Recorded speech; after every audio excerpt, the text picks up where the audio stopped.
Pokemon Let's Go Pikachu and Eevee is less than 5 days away.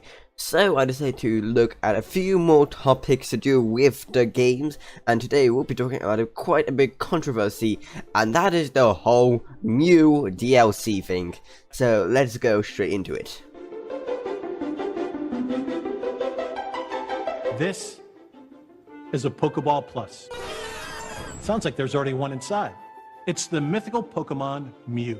Mew comes exclusive with every Pokeball Plus. This huge bombshell was dropped on us back at E3 by Reggie, announcing that we'll be getting a custom Joy-Con just for Pokemon Let's Go Pikachu and Let's Go Eevee, and that it would come with a Mew, which you know is a nice addition.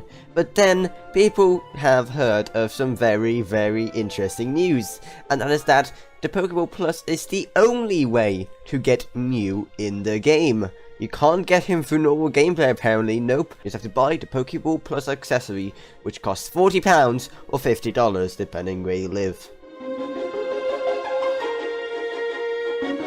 So, as you can imagine, people haven't been that happy about it that they have to pay an additional $50 or £40 to get all 153 Pokemon available in the game. So yeah, people have been pretty mad about it, but is all the criticism directed to this strategy really worth it? You know, are people correct in saying this is just bad marketing, bad business practice, anti-consumer, awful DLC, overpriced DLC, blah blah blah blah blah, and all of that kind of talk you see from people on Twitter all the time, and also a lot on Reddit.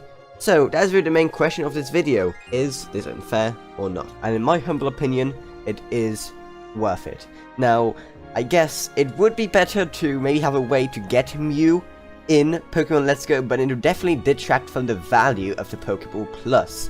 You know, it's just a smart business move to include such an important Pokemon in the entire Pokemon universe as this extra for getting the Pokeball Plus. It gives it just a tiny bit more character, I think. And I think lots of people will be buying it anyway, at least from what I've been seeing in Twitter, on Reddit, and just generally across the internet. So it probably won't be that much of a deal.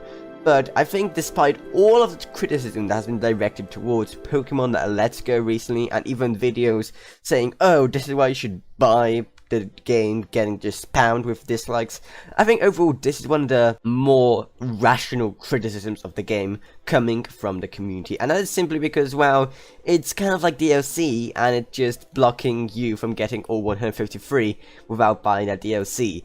That is kind of what people have been worrying Pokemon may become with, you know, just the trend of DLC being around, but I don't actually think it's what people expected.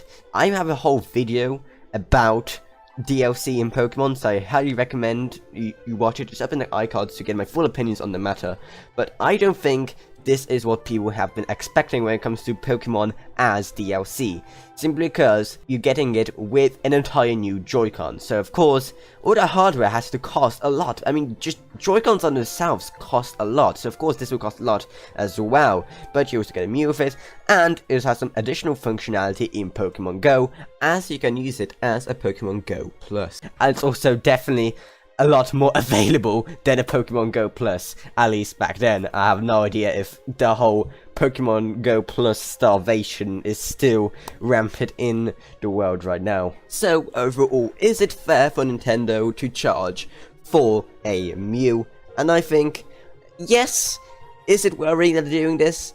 No, not really. I still think that Nintendo have been really good in how they handled the DLC so far when it comes to stuff like Legend of Zelda, for example, and what they're planning to do with Super Smash Bros. Is also looking really promising.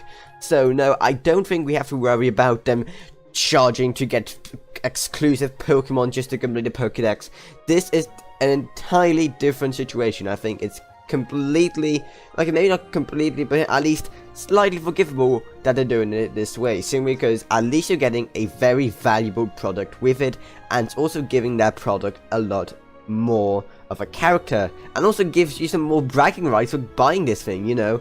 You can just show off your Mew, which shows off automatically that yes, you do have this Pokeball Plus as well, which is a really awesome accessory to have for the game, by the way. And for all the people who couldn't buy a Pokemon Go Plus and not interested in buying Pokemon Let's Go Pikachu and Eevee, well, now is your chance to finally get on the Pokemon Go Plus action, while at the same time we say goodbye to the Pokemon Go Plus as it will become slightly obsolete.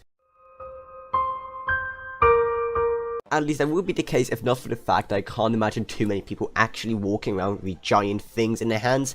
I mean, just look how big it is! So that pretty much wraps up all my thoughts on the whole $50 Mew controversy, or whatever you want to call it.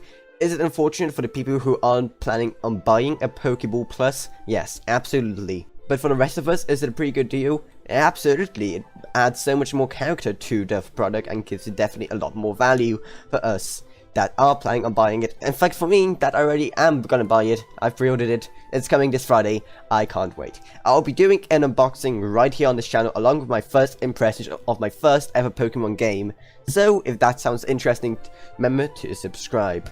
But now, let me know what you thought of this video, and let me know of more topics I should do relating to Pokemon Let's Go Pikachu and Eevee. I'm planning to do this entire week just full of Pokemon Let's Go Pikachu and Eevee content. But anyway, I hope you enjoyed this video. If you did, remember to subscribe, like, whatever, and I'll see you all in whatever I make next. Goodbye everyone, goodbye.